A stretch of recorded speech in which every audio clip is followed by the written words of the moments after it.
CSK ಒಂದು ಹೊಸ ಅಧ್ಯಾಯ ಓಪನ್ ಮಾಡ್ತಾರೆ ಅವರ ಒಂದು IPL ಇತಿಹಾಸದಲ್ಲಿ ಅಂತ ಅನಿಸ್ತಾ ಇದೆ. ನೋಡಿ, ಇದುವರೆ ತನಕ 5 ಟೈಟಲ್ ಗೆದ್ದಿರುವಂತ ಸಿ.ಎಸ್.ಕೆ ಅವರ ಒಂದು ಮಂತ್ರ, ವಿನ್ನಿಂಗ್ ಮಂತ್ರ ಏನಿತ್ತು ಅಂದ್ರೆ ಅದು ಎಕ್ಸ್ಪೀರಿಯನ್ಸ್ ಅಂತ. 2023 IPL ಚಾಂಪಿಯನ್ಸ್ ಆಗಿರ್ತಾರೆ ಅಂಡರ್ MSD. 24 ಒಳ್ಳೆ ಸೀಸನ್ ಆಗಲ್ಲ, 25 ಅವರ ಬೆಸ್ಟ್ ಸೀಸನ್ ಆಗುತ್ತೆ. ಅವಾಗ ಡಿಸೈಡ್ ಮಾಡ್ತಾರೆ, ನೋಡಿ ಸರ್, ನಾವು ಡ್ಯಾಡ್ಸ್ ಆರ್ಮಿಯಿಂದ ಡೂಡ್ಸ್ ಆರ್ಮಿ ಆಗಬೇಕು ಅಂತ. ಅಂದ್ರೆ ಯಂಗ್ಸ್ಟರ್ಗಳ ಮೇಲೆ ನಾವು ಒತ್ತನ್ನ ಕೊಡಬೇಕು ಅಥವಾ ಇನ್ವೆಸ್ಟ್ ಮಾಡಬೇಕು, ನಮ್ಮ ಫ್ಯೂಚರು ಬಲಿಷ್ಠವಾಗಿರ್ಬೇಕು ಅಂತ ಅಂದ್ಕೊಂಡು ಯಂಗ್ಸ್ಟರ್ಗಳನ್ನ ಬಾಯಿ ಮಾಡಿರೋದು ಈ ಸಿ.ಎಸ್.ಕೆ.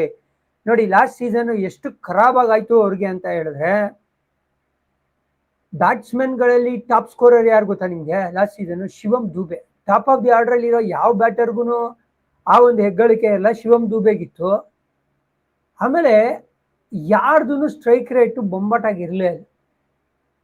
ಬೆಸ್ಟ್ ಬ್ಯಾಟಿಂಗ್ ಆಯ್ತು, ಬೆಸ್ಟ್ ಬೌಲಿಂಗ್ ಆಗೋಯ್ತು, ಮರಿಬೇಕಾಗಿರುವಂತ ಒಂದು ಸೀಸನ್ ಆಗೋಯ್ತು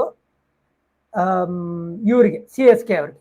ಮಿಡ್ವೇ ಅವ್ರು ಅದಕ್ಕೋಸ್ಕರ ಆಯುಷ್ ಮಾತ್ರೆನ ತಗೊಂಡ್ ಬರ್ತಾರೆ, ಡೆವಲ್ ಬ್ರೆವಿಸ್ನ ತಗೊಂಡ್ ಬರ್ತಾರೆ, ಊರ್ವಿಲ್ ಪಟೇಲ್ನ ತಗೊಂಡ್ ಬರ್ತಾರೆ.